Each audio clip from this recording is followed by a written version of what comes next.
Hey everybody, and welcome back to Our Simple Earth. I'm Ryan Callahan, the editor, here today with the lovely and talented Megan Winkler. Hello. And Megan has started a new feature for the site that I'm really excited about. Tell us more about it. It's a huge series. The more and more I research it, the bigger and bigger it gets. So this is just going to go on forever, I think. On early environmentalists. So we're talking people from 1994, people from... From much earlier, like the 13th century, even. They had an environment in the 13th They century. They did. And there was an atmosphere, and pretty sure there was an ocean or two still. Really? Yeah. Now, were there problems because of the dinosaurs? I think that was a little bit before. Oh, yeah. Yeah, that's right. I know you're not a historian. I know, this is... Yeah.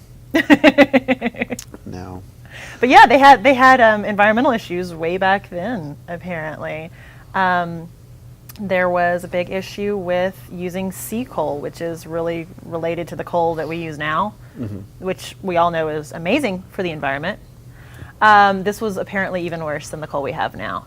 It burned a lot of smoke and didn't give off a lot of heat, but it was cheaper than the wood that everybody was supposed to be burning in their homes, and it created this horrible smog as soon as it combined with the London fog that we all hear about.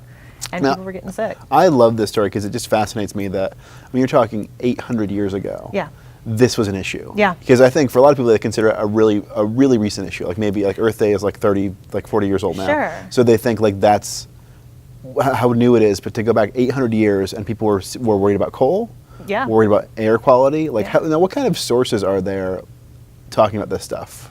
Well, believe it or not, I found Shakespeare among one of the sources. You have primary documents from back then, obviously. This was Edward I of England was the first king that I found to enact legislation, basically. If people were burning sea coal, they would be tortured and or put to death. And the and or kind of bothered me on that one. But you go back to other sources like art or Shakespeare's plays. There's a line in the Scottish play that talks about the foul air and the stench and all that. And recently I found a source that was talking about a group of environmental historians and artists were getting together and looking at paintings actually from the 18th century, which is a little later, and they were looking at the patterns in the sunsets of these oil paintings that are 200 years old or so, and they could see the differences in a skyline that was over a city versus one that was out in the country and that sort of thing. So it's really interesting. What do you like best about this story? Like, what has kind of surprised you as you've done your research?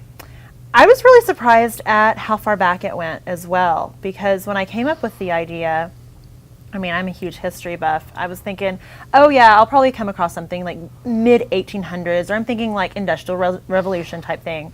And I was shocked to see that this has been such a problem for, since we've been industrialized to some extent. And even that fascinates me to even go back 800 years. I know. Like, you're talking 400 years before anyone came to America from Europe. Right.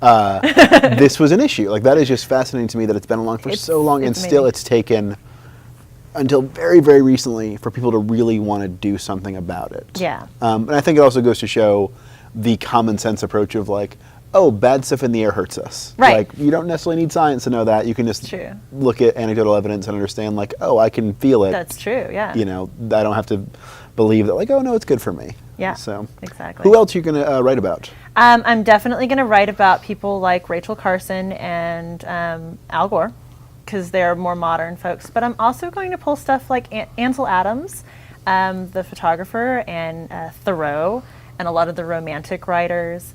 And I don't know who else I'll come up with. I know Teddy Roosevelt's on my list, and I'm sure that I will find somebody else that's, famous for something completely different that, was really into the environment. Do you find this inspiring in a way like, oh, it's been going on forever, or is it kind of disheartening, like, it's been going on forever and hasn't made that big of a change? It's kind of both, if I really wanted to be negative about it, I could say, oh, wow, this has been going on forever, and we still have this problem, and nobody's paying attention, and I could shake my fist in the air and just be like, oh, this is horrible.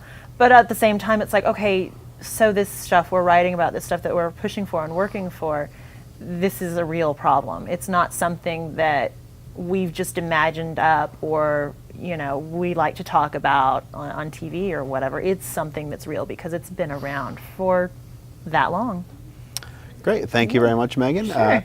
Keep your eyes open for Megan's next installment of the Early Environmentalist series. I'm Ryan Callahan, and this is Our Simple Earth.